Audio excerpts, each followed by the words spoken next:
आज हम स्वाद और सेहत से भरपूर खजूर और ड्राई फ्रूट्स के लड्डू बना करके तैयार करेंगे, जिसमें चीनी गुड़ किसी का भी इस्तेमाल नहीं करना है। एकदम आसान तरीका बताया है। अगर आप पहली बार भी बना रहे हो तो एकदम परफेक्ट लड्डू बनाकर तैयार कर सकते हो। नमस्ते दोस्तों, स्वागत है आपका श्याम रसोई में। तो चलिए शुरू करते हैं बनाना। तो इस स्वादिष्ट लड्डू बनाने के लिए मैंने यहाँ पर 1/3 कप बादाम लिया है। एक बादाम को मैंने 4 से 5 पीसेस में कट कर लिया है।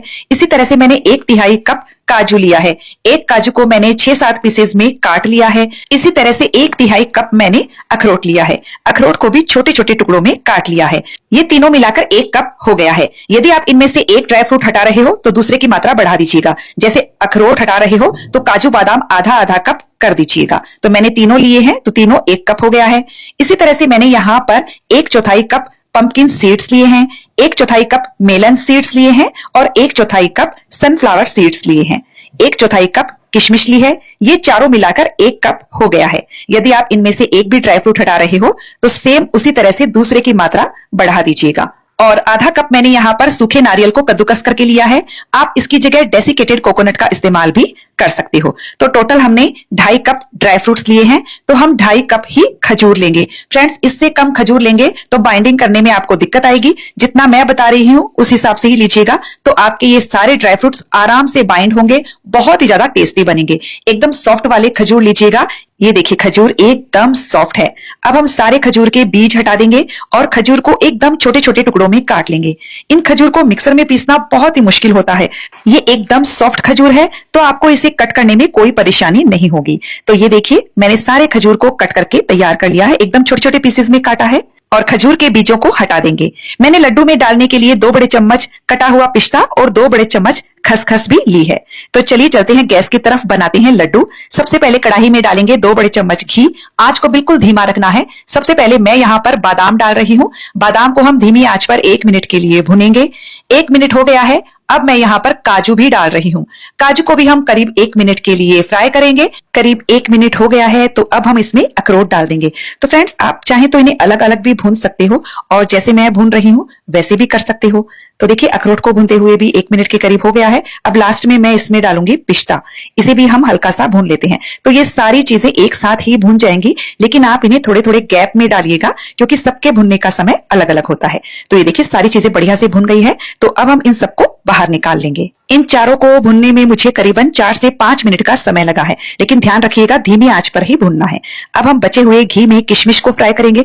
किशमिश बहुत जल्दी फ्राई हो जाती है, तुरंत ही फूलने लगती है। तो ये देखिए किशमिश हमारी फ्राई हो गई है, तो इसे भी हम सेम बर्तन में बाहर निकाल लेंगे। तो काजू बादाम अखरोट पिस्ता किशमिश ये सब फ्राई हो चुके हैं। अब हम बचे हुए घी में सारे सीड्स डाल देंगे। अभी मुझे इसमें और घी डालने की जरूरत नहीं पड़ी है। आपको लगे कि घी नहीं है तो आप इसमें और घी भी डाल सकते हो, लेकिन अभी तक मैंने 2 बड़ा चम्मच ही घी डाला है। धीमी आंच पर सीड्स को भुनेंगे। सीड्स जब भुन जाते हैं तो उनमें चटकने की आवाज आने लगती है। तो जैसे ही चटकने की आवाज आने लगे इन सीड्स को आप बाहर निकाल लीजिए। सारे ड्राई फ्रूट्स एक ही बर्तन में आप निकालते जाइए। अब देखिए कढ़ाई में घी खत्म हो गया है, तो मैं यहाँ पर आधा चम्मच जितना घी डाल रही हूँ।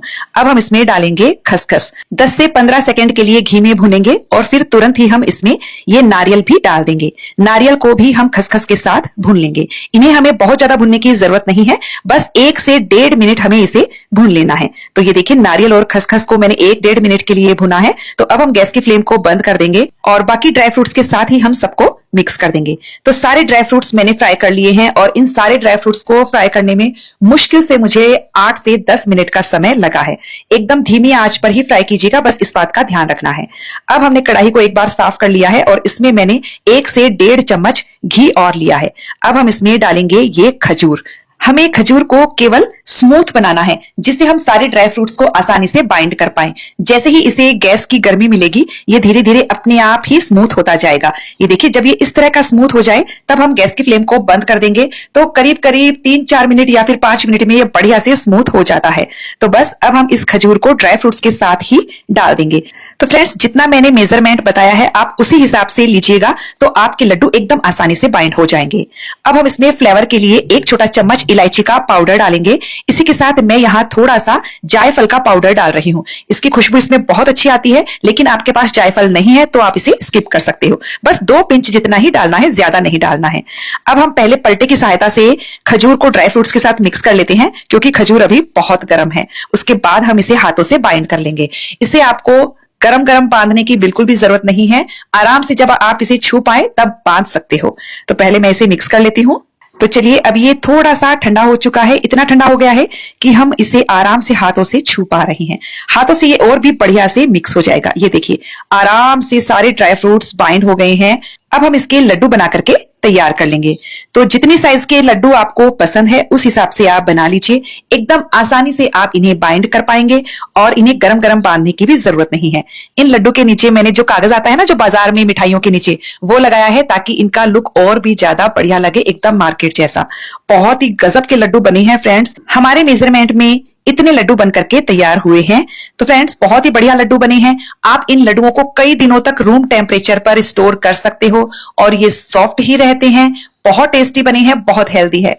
तो फ्रेंड्स, आपको ये रेसिपी कैसी लगी कमेंट करके जरूर बताइएगा। अच्छी लगे तो वीडियो को लाइक शेयर करने के साथ चैनल को सब्सक्राइब कर दीजिएगा। मिलते हैं अगले वीडियो में एक नई रेसिपी के साथ।